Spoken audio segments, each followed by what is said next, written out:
Thanks for coming out today. Sorry that the meeting's on a weird day. Next month we will be back to the third Saturday of the month.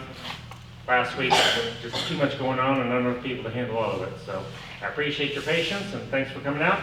Let's start the meeting as we always do with the Pledge of Allegiance. I pledge allegiance to the flag of the United States of America and to the republic for which it stands, one nation, under God, indivisible, with liberty and justice for all. Thank you.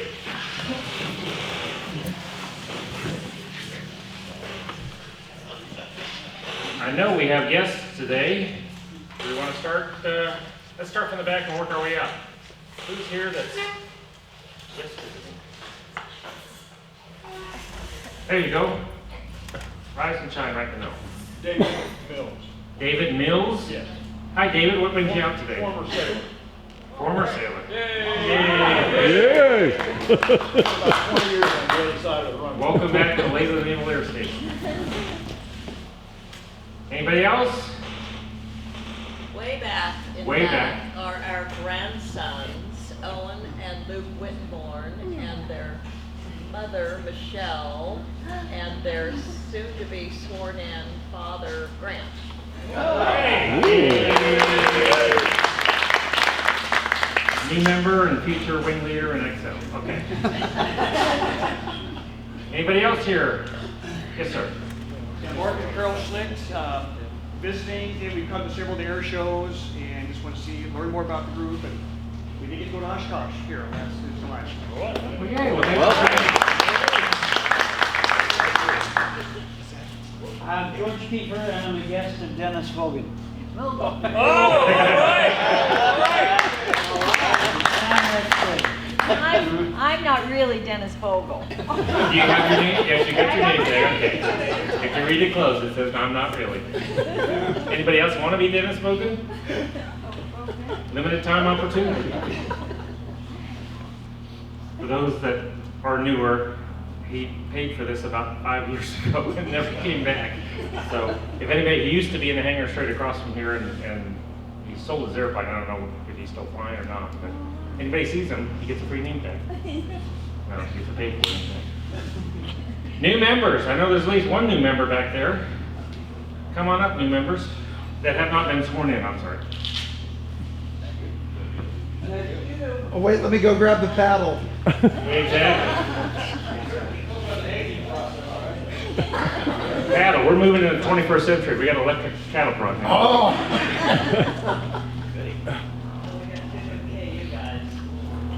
Over here. Out of the light. Keep telling me to Go go away towards from the it. light. Yes.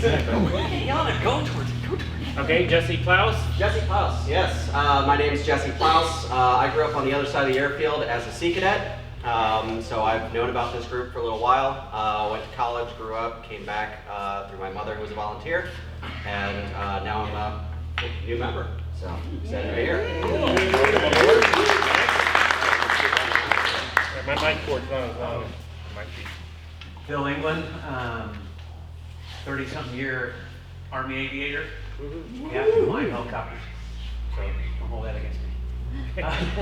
But yeah, I've been just enamored with radial engines since I was a little kid. Grew up going to air shows and seeing Bob Hoover and just all that sort of stuff. And I have a distant cousin that was a tail gunner in a B-17 over in Europe. And so I just kind of wanted to get involved in this group, so here I am. Well, great. Well, let's put the steering line. Is that this month? Yeah. End of this month, yeah. Labor Day. Labor Day. So, most expensive steering ride he ever bought. Yep. I'm Grant Whittenborn, the son of John Whittenborn, wherever he went. And I've had a job on this airport for probably half my life. So I've been around a while. I currently work as an experimental test pilot for Garmin across the field. Experimental test pilot, or flight test team lead. So glad to be here and glad to be part of the group. Well, thanks. All righty. Now to make it official, everybody raise your right hand. The officer's oath of the CAF.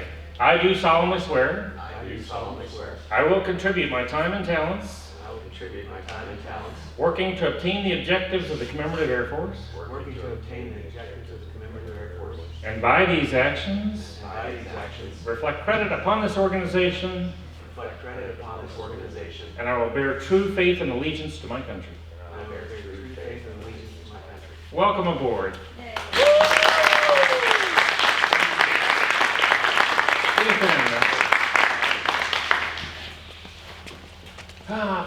New members and guests and Pledge of Allegiance we got. Let's go to news. Well, we just got back last week. I'll start yesterday. Yesterday they had an open house over at the Army helicopter place. They had about 500 people show up. They invited us to come over. We took spearmen and some jeeps and tents, and they were very appreciative that we were over there, and we had a good time too. And they may be helping us with our planes in the Navy Park. They're coming up soon. Everybody, he said all the active people are going to deploy the end of October, so the rest of them have nothing to do. I said, I got something for you to do. So we may be actually making progress about working on the planes over there. I need to talk to you about that a little bit later. Let's see, and then last weekend we were in Great Bend. We were invited out for the Great Bend Air Show. They paid us to bring the Stearman and a couple other airplanes out there. We sold as many rides as we could fly. We sold more rides than we could fly. We had to refund a little bit of money there. It was hot, but it was great. Thank you everybody that went out there. The Sladishes, oh they're there. Jerry, everybody. Jerry and Linda, John Whittenborn and me, Bob Robinson. Bob Wakefield, are you here today? No, you're not here today. Anybody else went out there that I'm not remembering? John English. John English came out, took pictures. That was great. So if you look on our Facebook page, Commemorative Air Force Hard America Wing, there's some really good pictures that he took out there. It was fun, and we actually made money on it. Nice people. They gave us hotels and courtesy cars and stuff. It was great. Happy hour. Pardon me? Happy hour for a couple days. And happy hour for a guy. Yeah, there's a Sladish for you. We all got drink tickets first thing when we showed up. How was the crowd? Was it a good crowd? For Western Kansas, I think they estimated 4,000 to 5,000 people, which isn't much by Kansas City standards, but it's actually kind of fun. There was no Blue Angels or Thunderbirds. It's all small acts, and you get up and close and personal with everybody. So that was great. Just notes here. The CH-47, the thing they fly across there. First flight was in 1961, September 21st. So this month, what's that? 60 years, 70 years? Doesn't seem like it. T-28s. Is Vince Hill here? No? Okay. He flies one. He's a wing member. He's running for Ops. He's got a T-28. More news. The dance was postponed until May. If you haven't got that note yet, May 21st, is it? 22nd now. Look for more news come springtime. The PT-19 project is in flux right now. Atlanta had 4 guys, Dixie Wing, no, Air Base Georgia, which used to be the Dixie Wing, had 4 guys working on it. One of them died, one of them got rotator cuff surgery, one of them moved to Washington, D.C., and I can't remember what the 4th guy did, but so they said, we got to put a pause on it, and it'll be at least a year or 2 before we can get back to it. So we're exploring other options. Staff's going to meet and have a big discussion about that. So more news to come on that probably next month. Could be a silver lining. It's probably going to cost us more money, but we may get it done quicker if we decide to continue with it. So, if we do keep it, we'll be sending the wings. If we work on the project, we'll be sending the wings to Pennsylvania and the tail part to Michigan. So I may be looking for volunteers to do a road trip to Atlanta to get stuff, or to Pennsylvania to drop off the center section, or more news to come. Look for your emails or constant contacts about that. Questions? Nope. Oh, comment. Comment. It was, if you are not getting emails on the constant comment, please put your email address on the list up there. And let me know Yeah. if you were not getting the emails. There was like 3 or 4 of them this week that came out from Heart of America wing of the CAF. If you are not getting emails, write it down on the list, but mostly let me know, and I will go back and check why. There has been 3 or 4 or 5 people that weren't getting them that needed to be getting them. Yes, sir. Where's the list? Well, I got a sign-up sheet hanging on the wall. Okay. The pegboard over here has Newsletters, if you have any information or articles or pictures or anything that might be fun in the newsletter, aviation related, military related, or CF Heart America Wing related, obviously, let me know, or Nina Mack is actually doing it for us, and her email address is on the KC Ghost Squadron website. She's looking for pictures and articles and hints and tips and anything, so feel free to submit that. Anyway, our pegboard over here now has email sign-up list and membership, and the newsletters, we're going to print out a limited number of them. Most people are okay with email, but some people want a paper copy. They'll be hanging on that pegboard, not pegboard, slot board by the front entrance. If you're interested in taking one home, feel free. Coming up events, boy, we got a lot going on. September 30th, which is Thursday, we're hosting a coffee for the Chamber of Commerce out here in the morning. Young matrons will bring out the hangar October 2nd. Do we need more volunteers for that, Jim? Probably need 2 or 3 more. Okay.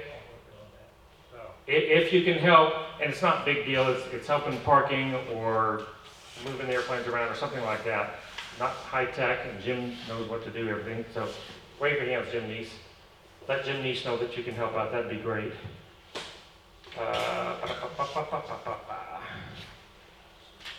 What else we got going on? We've been flying Stearman rides out the wazoo. How many rides, you know, Bob, how many have we done in the... Now I need to get over and add them up, but I think the last time I added rides to our roster down in Dallas, I know we're solidly in the top 10 units in the CAF as far as the number of rides we've been giving. We just got one airplane. We've been averaging about a ride every other day in the steering for a couple of months now, so our pilots are getting tired. And, you know, we're always in the market for a new pilot, especially if you got a commercial ticket. It's not required, but if you got a commercial license with a second-class medical, that's what's required to sell rides or fly rides that we've sold. Let operations know you probably need a tail wheel. Well, I know you need a tail wheel endorsement and probably some experience, but Bob's got the, Bob can explain more about what needs to be done if you want to be a CAF Stearman pilot. When we get this thing done, the PT-19 done, we are going to need a half dozen more people, so if we get that done, if we don't decide to get rid of that. Let's see, October 16th will be our monthly meeting, again back to the 3rd. We're talking about in October maybe having a CAF flea market, slant garage sale sort of thing. She's got more information on this. Janet, everyone, Janet McKinney. Saying this was poisoning. The garage sale or flea market or whatever you want to call it is going to be October 30th. That's a Saturday. It will run from 8 a.m. to 3 p.m. The items that we're looking for don't have to be airplane related, don't have to be CAF related. They can be anything, household items, anything. The only thing we're not going to do is clothing or shoes because it's just too much trouble. And remember, this is a donation. The money that is made is going to go to our wing here. We'll need for you to mark the prices that you would like to the items to sell for, but do remember it's a garage sale. You know, people aren't looking to buy really expensive things. Then I had that down as the deal on the 23rd. We moved to the 30th? Yeah, it's the 30th. Okay. Is something else going on that day? Well, Crossing Road to St. Louis. We started Louis for the year. Yeah, Pumpkin Rock in St. Louis has been quite Oh, the 23rd, then the 26th. I mean, that's not a big deal. No, the week before would be the 23rd. It's also the beginning weekend of Wings over Dallas. All right. So is anything going on the 23rd? Well, I thought we had at the previous meeting chosen the 23rd. Yeah. Okay, that's fine. But it needs to be changed. I mean, whatever you need to do. Yeah, 23rd then, from 8 to 3. And what doesn't sell is going to be donated to another organization to sell. We will need help. You don't have to stay all day, but you know, if you come out for a while. And during this event, we'll also be selling hot dogs and drinks, and somebody will be making some dog tags if somebody would like one. It's kind of a little fundraiser to help us bring in a little extra money, maybe. Any questions? Okay. If you have any questions, you can always get a hold of me, Brian, or Jess. Send out emails. And she'll send out some As emails. time gets closer. more Yeah. information. Yeah, so, okay. I'm gonna get that one done for right now. Thank you, thank you. Let's see, that is the 23rd now. Wings over Dallas, as he mentioned, if anybody wants to go down to Texas that weekend, the Wings over Dallas is 29th and 30 through the 31st this year. Our steerman will not be going. As far as I know, there's no official contingent from our unit going down there. That same weekend in St. Louis, they are hosting what they call the pumpkin drop out at Smart Field where the CAF is. They take an old wrecked Cessna, put it in the middle of the airport, and then the FBO there will, for $50, you can get a pumpkin and ride in a Cessna, and you drop it out the window, and whoever gets closest wins. It's a hoot. And then to cheat, at the end, they get the B-25 and they load it up with about 50 pumpkins and they come across the field and just drop it. And if you've never been there, St. Charles embraces Halloween like no other city I've ever seen. So for that whole week, it will be costume people running through town and all kinds of Halloween festive eats and drinks and parties, and it's a good time. If you want to go to St. Louis, again, operations is going to be in charge of that. Are we going officially? We've been invited to sell rides at the Stearman. Feel free to get a hold of me if you're interested in going. This is your own dime type of trip. The Stearman will be going up. They said we can sell rides at the Stearman, and they could probably put it away in a hangar for the night. The weather that time of year could be sunny and 70, or it could be a foot of snow on the ground, so it's real iffy. A couple of years ago, they had to cancel because it rained all weekend. So, if you do want to we could put out a constant comment. Yeah, as far as hotels. I don't even know what rooms are available in the hotels. And if a lot of people wanted to go, it's a fun time. It's a deep fall festival. It's a neat old town, but more news will be forthcoming. Right, it's a weekend trip, whether we sell Stearman rides or not, it's a good time. Whether we take airplanes or We bond with the St. Louis wing, they're happy to have us there, and even if we're not flying, we take over a bar someplace or a restaurant someplace, and then, have our regular church meeting sort of stuff. It's fun to watch a TBM tail chase a B-25 about 50 feet above the ground. Exactly. I mean, that's worth the trip right there to me, watching the Warblers. It's, So anyway, more information as time goes on. That's about a month away, but time is running. And I believe that's about all the announcements I have. Anybody else have anything they need to bring before the crowd or bring to everybody's attention? Or Jared? Oh, shoot. Yeah, the nominating committee. Yeah, nominating committee, come on down. As you might remember, we're having an election sometime this fall. So everybody should have received an email a week or so ago about the slate of candidates. I just want to announce those today and call for the last time for nominations from the floor today. Our slate of candidates for wing leader is Mark McMahon, who's here today. Wave your hands. There you go. Steve Zimmerman, who's out working today. For executive officer is John Whittenborn, who's here today, and you'll be hearing from him here shortly. There he is. For operations is Vince Hill, who's at a family reunion, and Bob Robinson, who's here today. Bob's been back by the Stearman. You'll be getting bios from all these gentlemen here shortly in the next few weeks. We're turning in this list of candidates. We've already turned in staff. We're turning into HQ next week. But today's the last day. If you'd like to nominate somebody from the floor, or nominate yourself from the floor, today's the last day to do that. And then this will be our slate of candidates for our November 20th election at the general meeting. Whatever that third Saturday. Yeah, third Saturday of November. And headquarters is, a lot of this is they're, I don't want to call it sticklers, but they're trying to adhere to the rules, and they have said we want to be notified of all the candidates by October 1st, really, and so that they can vet everybody, make sure. So it used to be fairly casual. Sometimes the election just happened on election day, but now we're trying to do it ahead of time correctly. Thank you very much, Jared, and Jim Hathcote, and Chuck Haight. Are the other nominated? Jim is Yeah. here. I haven't seen Chuck yet today. Okay, for doing all that work, because that is a hard thing to wrestle up candidates. Feel free to talk to any of the candidates and who to vote for in November. There you go. Alrighty, anybody got anything else? Speaking of candidates, Jack McHale. Name tags. Has anybody ordered a name tag from Jack McHale that hasn't gotten it besides Dennis Hogan? Okay, We and got Jack, that Jack has his, Want a name tag, come and see me, write your name on a piece of paper, plain. allegedly, And it's $14 cash. $14 cash in advance, American Go money. pick it up. And then we have our collection of them right here. Thank you very much for your contribution. I will sit here until after we go off, so. Alrighty. Anybody else got anything we need to bring before the crowd, or a question, comment, complaint, compliment? Okay. I do need to talk to you, Darren, sometime or after the meeting or something. I'll be In the here. meantime, our Dave Dyers, our speaker coordinator extraordinaire, is quarantining himself right now. His whole family came down with COVID 2 weeks ago.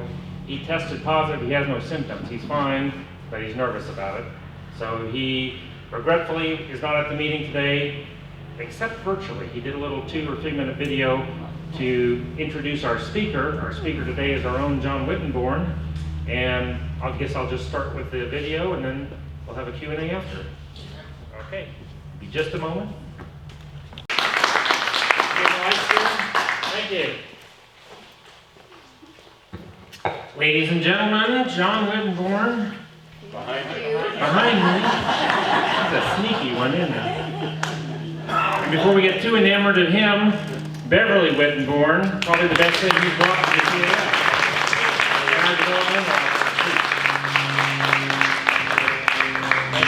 Thank you very much. I think it's important to emphasize the fact that the career in the Air Force, together with the career in the airline business, puts an extremely taxing situation on family life, and the requirement of your spouse to be strong and capable of handling things that go wrong, and they do go wrong.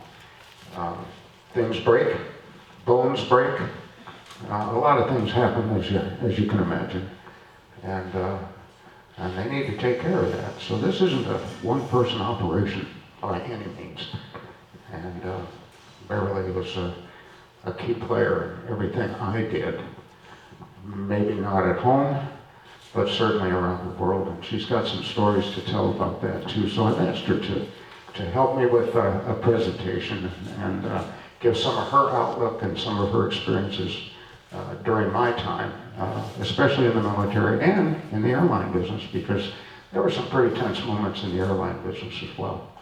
I can start by saying that I started my flying career in 1967 down at Fairfax Field, like the video says, and I learned to fly, got my private license, commercial license, became an instructor as well, and the instrument rating, ultimately the airline transport license. But I went back to K-State and taught kids how to fly in the Air Force and Army flight training program. And I also flew the air taxi there out of Manhattan to Kansas City. That was a unique experience in itself because we flew single-engine airplanes, multi-engine airplanes. I had the opportunity to fly a Lockheed 10A Electra on the air taxi as well. How they got that certified under Part 135, I have no idea, because the props wouldn't feather, the gear was electric, took forever and a year to come up, and if you lost an engine, why? I bet the only thing you could do was fly the bird straight away and hope for the best. But it was quite an experience. It was the precursor to Amelia Earhart's airplane, the Lockheed 10.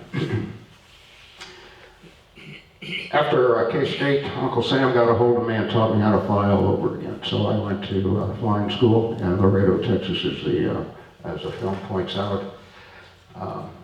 Did quite well in the program, but I was going to school under the auspices of the United States Air Force Reserve Program, and I was going to go back and fly what my reserve unit had at the time, which is a C-130, which I did. And I flew the C-130 from 1973 until I retired in 1993. And it was mostly time spent away from home down in Central and South America.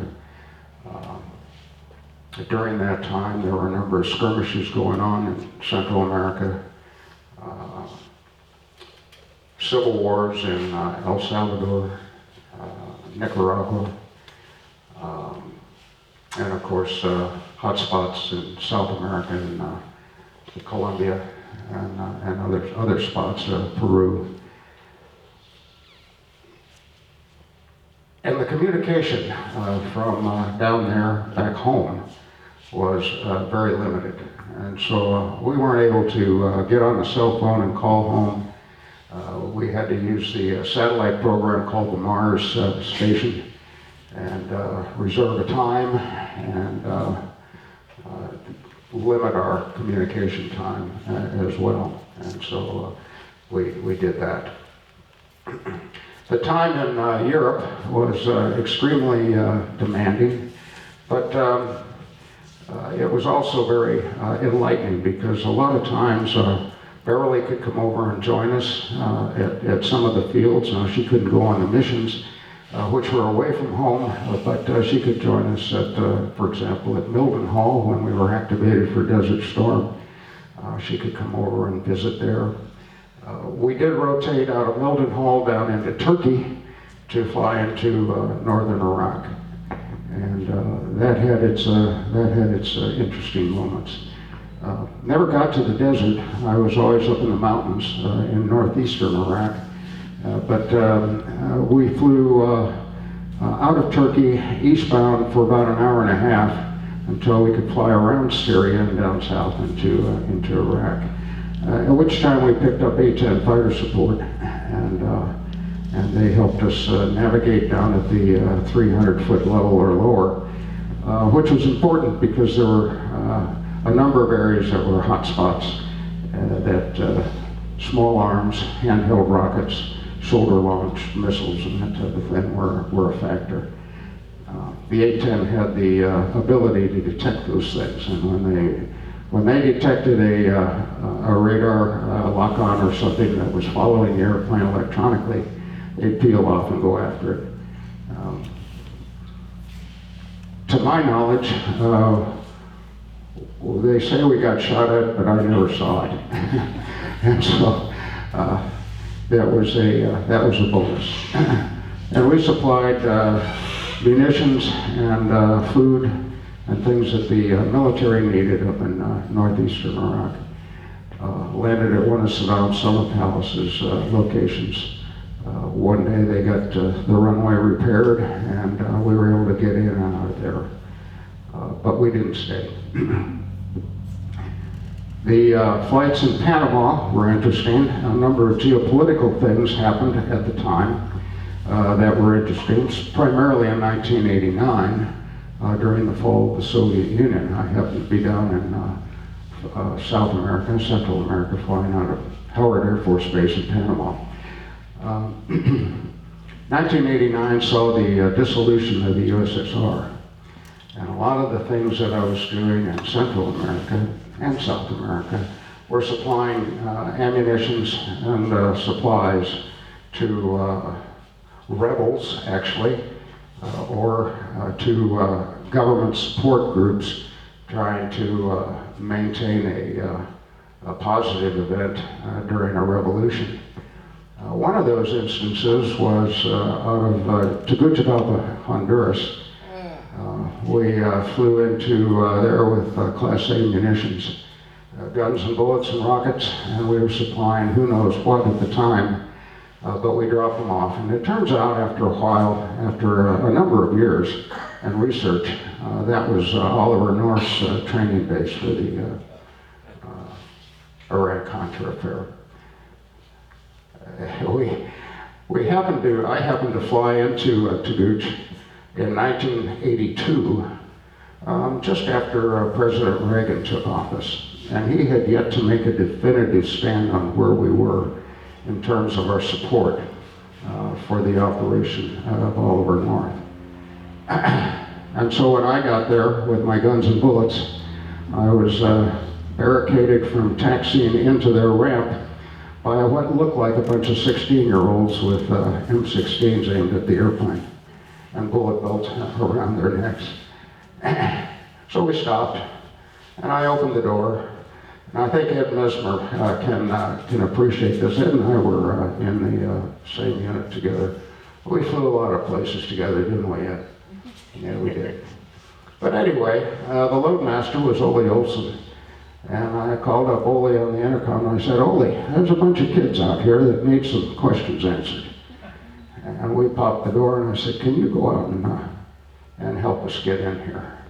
And he got out there and became nose to nose with the rifles. He didn't appreciate that. Well, we finally got in and we unloaded our weapons. And then we blasted out of town. And about an hour later, the whole base came under attack from the rebels, Sandinista rebels, out of Nicaragua. So that was pretty lucky. We got out of there just in time. My whole flying career was sprinkled with elements of just pure luck. And I always said that I had an angel on my shoulder guiding me through a lot of different things. And my job in life was to not overwork the little angel.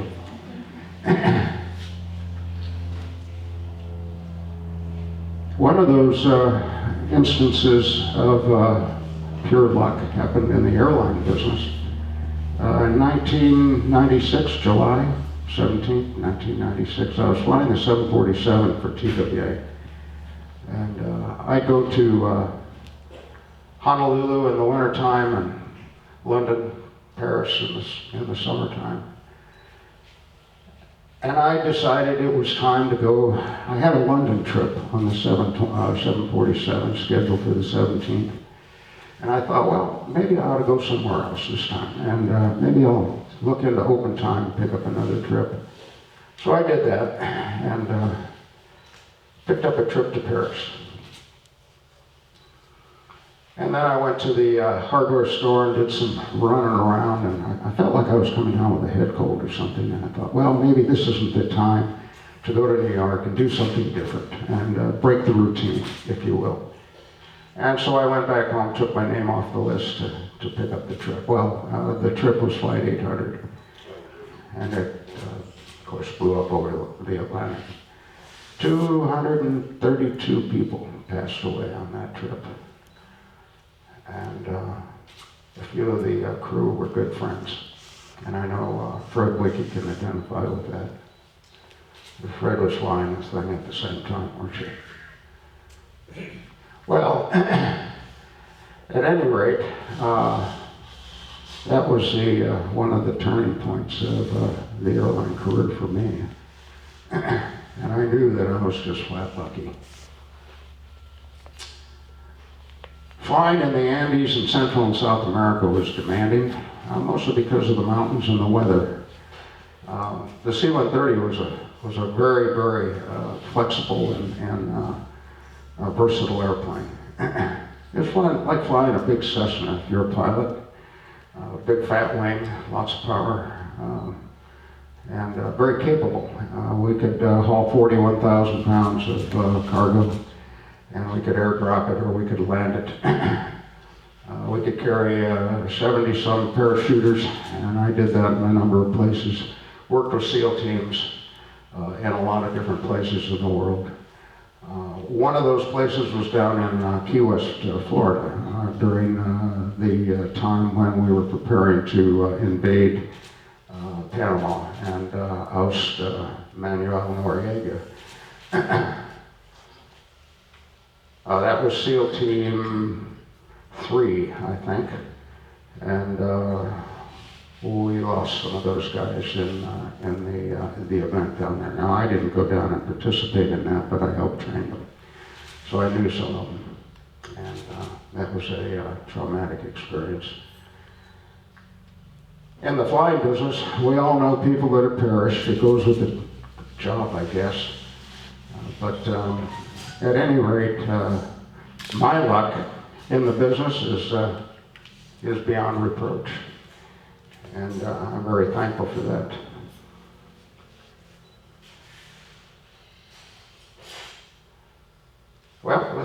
You want to add anything? Do I want to add anything? Well, I can add a thing or two. I met him at K-State my first week on campus. He picked me out of the crowd to dance, and that was in 1966. And we kind of, then after that semester, he joined the reserves, so he was gone. And then he came back to K-State, we reconnected, and we kind of laughingly say that I chased him until he caught me. So then we got married in August of 1970, and shortly thereafter, in that next year, he was called to participate in getting his commission into the Air Force and then going to pilot training. So we spent our first anniversary in Laredo, Texas. And we had a great time there because we knew that we were going back home to Kansas City, and whereas most everyone else was going somewhere else in the world and the United States to do their flying experience. So I quickly learned that the Air Force Reserves is more than 1 weekend a month and 2 weeks in the summer, because if you're a pilot, you are flying a lot. And in our early years, we still had just one car, and I took him to RG and dropped him off for a weekend of flying somewhere, and then I went to the farm, which is just south of Topeka at Carbondale. And it was kind of a cold fall, October, wet morning, and my dad was out hunting, probably in western Kansas, and I find my mom out there chasing a mama sow who is about to have pigs, and she's escaped. So we're out chasing her, and pretty soon here comes this pickup truck down the back lane, and out gets John Whittenborn. What are you doing here? Well, we landed down in Texas, and they told us that we were supposed to go to Vietnam. And we said, no, that, we're reservists, we're not doing that. So anyway, one of the guys was from Topeka and brought him back to the farm, and so that was the end of that story. But another example that I learned, that now with cell phones and internet and FaceTime, everything that they have today, we didn't have that then. And he mentioned the satellite phone, and we had a friend at Forbes Air Base in Topeka, and he gave me the number to call, and I could patch out with John, and he could call me, and so that was our very limited communication. Well, one of my stories goes back to when he was in Panama, 2-week rotation. My routine was to get up in the morning at 5:30, the radio would come on, and I'd have a little time to myself before I'd get the boys up to go to school. And that morning on radio, I heard that the fuel tanks on Howard Air Force Base in Panama had been fired upon overnight. I listened to the radio and TV for the rest of the day. I never heard another word about it. And a few days later, he was able to call me, and I said, hey, I heard that the fuel tanks had been fired upon. He said, oh, really? I don't know anything about that. Well, that's when I learned, not only then, but in other times, it's on a need-to-know basis. We didn't need to know what was going on. And even today, I heard a story that I haven't heard before, because it just takes a while for some of these stories to be released and shared, and today, in my personal opinion, there's too much communication that goes out to the public about what our military folks are doing. And we have 2 great boys, Grant and Michelle, and their 2 boys are here today with us. Our younger son, Brian, and his wife, Jill, and baby Wesley are expecting number 2 any time now. He was actually supposed to be delivered yesterday, but we're still waiting on that. So we're very, very proud of our 2 boys and how successful they've become in their families. And John mentioned TWA Flight 800. I was in Sweden with Brian at a international soccer tournament when Flight 800 went down. And back then, the only CBS News at night over there came on like around midnight. We'd been out for a game, came back to the hotel, I turned on the TV, and there was Dan Rather talking about TWA 800. And of course, I'm wondering, I knew John was on a trip. So back then, we still had printed schedules. So I pulled that out of my suitcase to find out that he was on his trip to London and not to Paris on Flight 800. Is that the way it went? Didn't they go to Paris? Okay.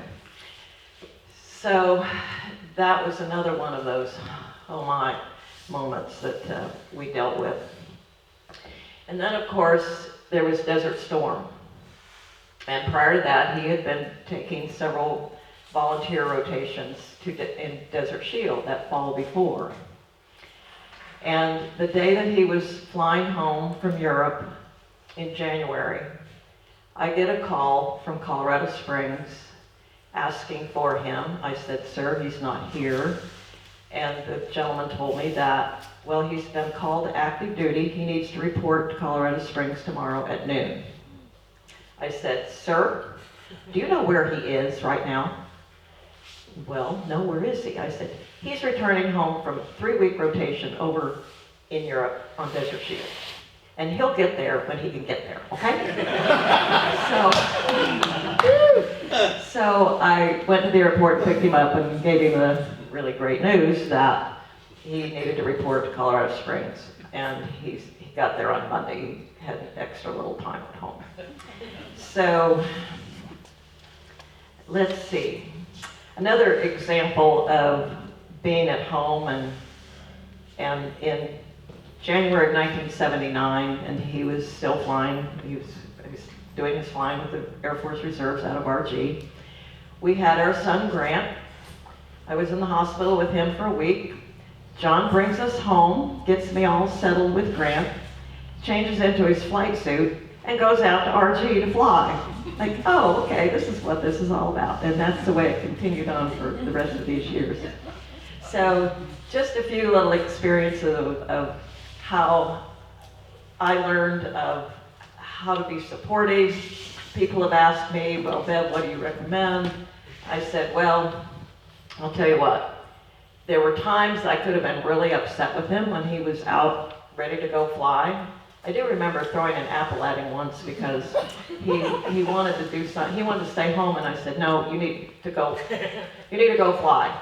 And that was after a medical issue that I'd had, and it all turned out okay. But at any rate, I just learned after that if you're upset with something, just zip your lip, because he had people's lives in his hands. And he didn't need to be worried about some problem with me at home. And generally by the time he got home, it was all over, done with. It was no big deal. So we've had a wonderful, great 55 years of since we first met at K-State, and here we are. We're still flying away. So thank you.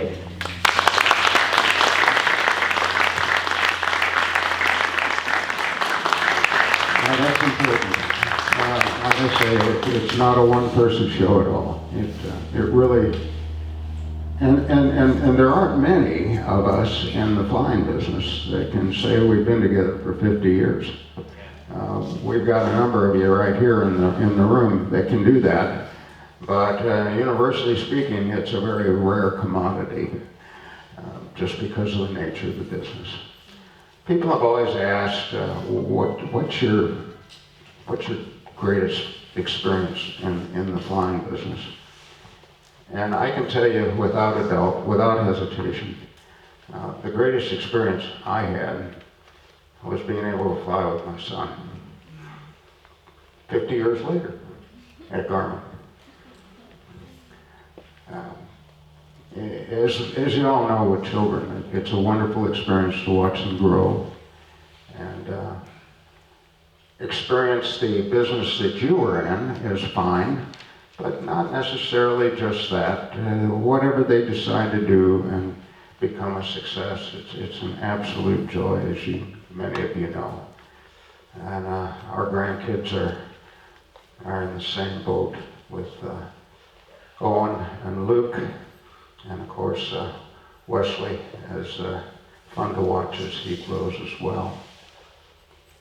At any rate, any questions? All right, so when you retired, how hard was it to readjust with him being home? That's a real good question. She's still working. Luckily, Flight Safety in St. Louis called him and offered him a job. And he would go over and teach for, it could be 10 days, and then it got to be 2 weeks, and then it got to be about 17 days. And about 2 years ago, he came home and said, I just retired from Flight Safety. Oh, you did? That's a real good question. I didn't do real well. You can't come home and be the captain of the ship because there's just no room for two captains. And the other one worked really well. Max. Did you ever know Colonel Delaney, who was at Fairfax, who was CO of the reserve unit there? I don't know what years, but probably before you. Yeah, I'm afraid I didn't, Max. That name doesn't ring a bell. His daughter was my bridesmaid. Really? Okay, no, I didn't know him. Fairfax Field was a wonderful place to watch, observe, and things going on there. There were a number of iconic people at Fairfax. That's where our FAA office was located, and one of the guys on the airport had a couple of P-51s, but he didn't have a medical. And so he would routinely take his P-51s out, taxi them, start them up and taxi them and get the cobwebs out of the engine and run them down the runway, and before he could lift off, he shut the bird down and taxied back to the hangar. One day, he got his medical back, and we were all there to watch, including the FAA. And he taxied Maggie out to the end of the runway 17 at Fairfax, ran her up, took off, sucked the wheels up and kept the bird down, about 25, 30 feet off the ground, flew over the petroleum tanks at the south end of the runway there, and pulled her straight up, back on his back to the other end of the airport, completed the loop by throwing the wheels out, inverted, and landed. Taxied up to the FAA office, shut her down, got out, reached in his pocket, took his license and medical out and handed it to him. What an act. Any other questions? I will tell you this. Max and I have become good friends. I was able to have the privilege of taking Max up for a flight in the Stearman. I was his co-pilot, that's right. He told me where to go, I gotta tell you.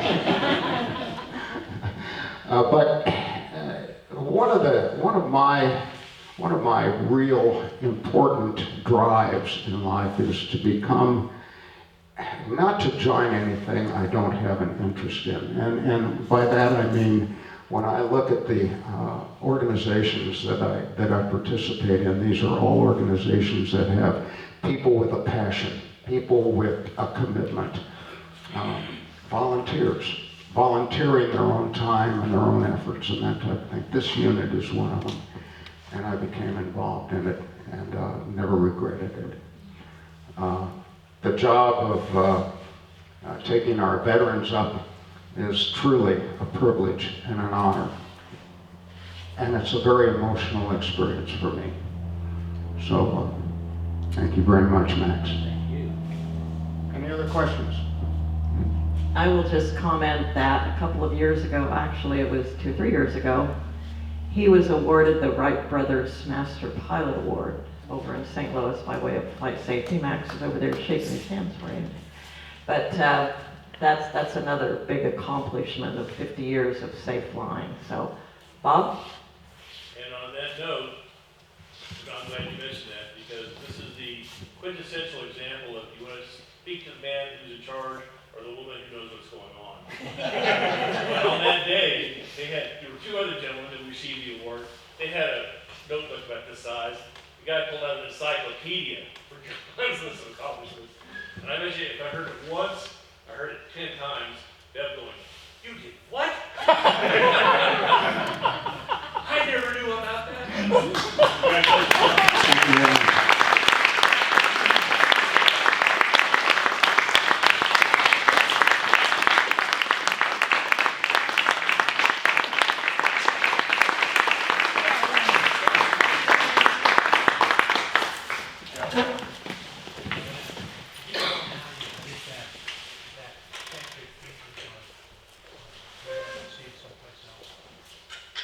Okay. Okay, it's a Vimeo. Well, first off, no man is an island, as we've proven. Thank you very much to the Whittenborns for everything you've done for us and everything you've done for America. Secondly, you're talking about Patriot Features. Yeah, so how does somebody else see this? If somebody wants, it's Sean Wynn, who does Patriot Features, has a Vimeo account. I think if you just Google Patriot Features, pardon me? It'll bring it up, and there are hundreds. He has dedicated himself to filming veteran stories. And if you get to Vimeo there and you search John Whittenborn or Max DeWeese or 100 names, you could spend, and I have, days watching all those videos. Very inspirational. Thank you, Sean Wynn. Thank you, Whittenborns. Thanks, Max. Anyway, anybody else got anything to bring before the crowd here today? We need to set up some tables to have lunch and knock down some chairs. And I think that's all we've got for the September meeting. Thank you all very much for coming out.